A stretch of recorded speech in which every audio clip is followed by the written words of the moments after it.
నమస్తే, నా పేరు కోపల్ల ఫణికుమార్, తెలంగాణ ఫెడరల్ నుంచి. రాజకీయాలంతా ఇప్పుడు యువత చుట్టే తిరుగుతోంది.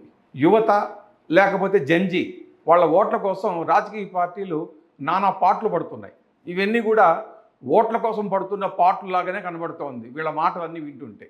దీనికి రెండు ఉదాహరణలు. ఒకటి, స్వాతంత్ర దినోత్సవం సందర్భంగా ఢిల్లీలో ప్రధానమంత్రి నరేంద్ర మోడీ మాటలు, హైదరాబాదులో ముఖ్యమంత్రి రేవంత్ రెడ్డి మాట్లాడిన మాటలు చూసి ఎవరికైనా అర్థమైపోతాయి.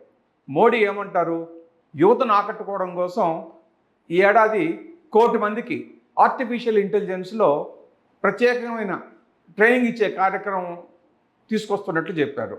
ఈ ఏఐ ట్రైనింగ్ ద్వారా ప్రపంచవ్యాప్తంగా బాగా పెరిగిపోతున్నటువంటి ఏఐ సాంకేతిక నైపుణ్యానికి మన భారతదేశంలోని యువత బాగా రాణించి ప్రపంచం మొత్తానికి ఏఐ స్కిల్స్లో మన భారతదేశము తన సత్తాను చాటాలి అని నిన్న ఒక పెద్ద పిలుపు ఇచ్చారు. దీనికి రాష్ట్ర వ్యాప్తంగా, అంటే దేశంలో 1 కోటి అంటే వివిధ రాష్ట్రాల నుంచి యువతనందరినీ వాళ్ళు సెలెక్ట్ చేస్తారు, ట్రైనింగ్ ఇస్తారు, ఉద్యోగాల్లో మంచి నైపుణ్యం ఉండేటట్టుగా చూస్తారు.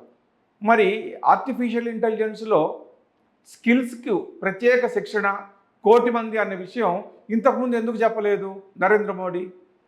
ఏఐ అన్నది ఈరోజు వచ్చింది కాదు, ఇది దాదాపు 10-15 ఏళ్ళుగా అందరూ మాట్లాడుకుంటున్న మాటలే. కానీ ప్రత్యేకించి ఇప్పుడే ఎందుకు చెప్పారు?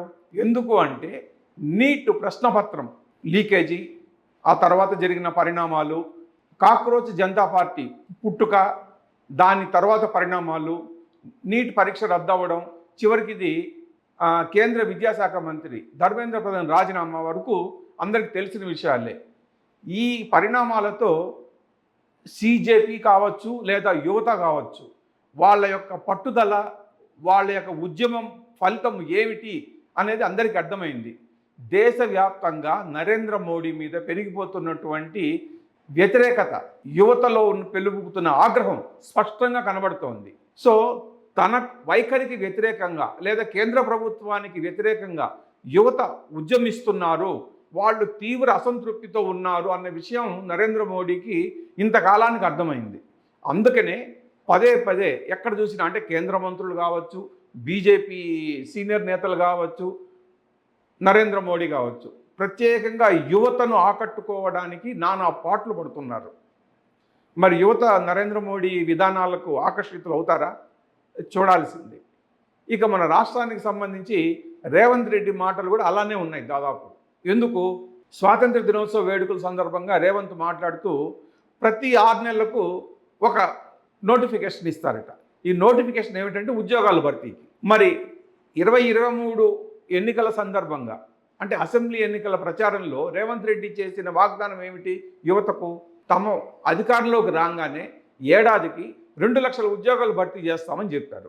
మరి ఆ రోజు రేవంత్ ఇచ్చినటువంటి హామీ ప్రకారమే చూసుకుంటే ఇప్పటికీ సుమారుగా 5 నుంచి 6 లక్షల మధ్యలో ఉద్యోగాలు ఇచ్చి ఉండాలి. మరి ఇచ్చారా? ఇవ్వలేదు. ఎందుకు ఇవ్వలేదు?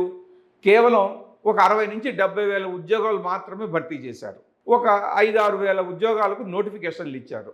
తాజాగా కానిస్టేబుల్, ఎస్ఐ ఉద్యోగాల భర్తీకి ఒక 7,500 నోటిఫికేషన్లు ఇచ్చారు. అంటే మొత్తం కలుపుకుంటే కూడా ఒక 10-12 వేల ఉద్యోగాల భర్తీకి మాత్రమే నోటిఫికేషన్ ఇచ్చారు. ఇప్పుడు ఆ 70,000 ఉద్యోగాలు ప్లస్ ఈ నోటిఫికేషన్ కూడా కలుపుకుంటే సుమారుగా 80-82 వేలు మాత్రమే అయినాయి. మరి హామీ ఇచ్చిన 2 లక్షలు ఎక్కడ? మరి భర్తీ చేసిన 70,000 ఎక్కడ? మరి గ్యాప్ మధ్యలో 1,30,000 ఉద్యోగాలు ఎందుకు భర్తీ చేయలేదు? ఆ విషయం అడిగితే రేవంత్ సమాధానం చెప్పడం లేదు. మళ్ళీ ఇప్పుడు కొత్తగా ప్రతి 6 నెలలకు ఒక ఉద్యోగ భర్తీకి నోటిఫికేషన్ జారీ చేస్తానంటున్నారు. ఎందుకు? ఇక్కడ కూడా మళ్ళీ యువత, జంజీ ఓట్లను ఆకర్షించుకోవడం కోసమనే. ఎందుకంటే మరొక 2.5 సంవత్సరంలో మళ్ళీ అసెంబ్లీ ఎన్నికలు రాబోతున్నాయి. తొందరలోనే greater Hyderabad municipal corporation, Warangal, Khammam municipal కార్పొరేషన్ల ఎన్నికలు జరగబోతున్నాయి. వీటిలో యువతను ఆకట్టుకోవడానికి, యువత ఓట్ల కోసమే రేవంత్ పాటలు పడుతున్నారు అనే విషయం అర్థమవుతోంది. యువత మన ఓట్లలో సుమారుగా ఒక 25 నుంచి 30% వరకు యువత ఓట్లు ఉంటాయి. కాబట్టి ఈ ఓట్ల కోసము రాజకీయ పార్టీలు, రాజకీయ నేతలు పడరాని పాటలు పడుతున్నారన్న విషయం మనకు అర్థమవుతోంది. మరి యువత అదేవిధంగా పాలకుల మాటలకు ఆకర్షితులై ఓట్లు వేస్తారా అన్నది చూడాలి. Thank you.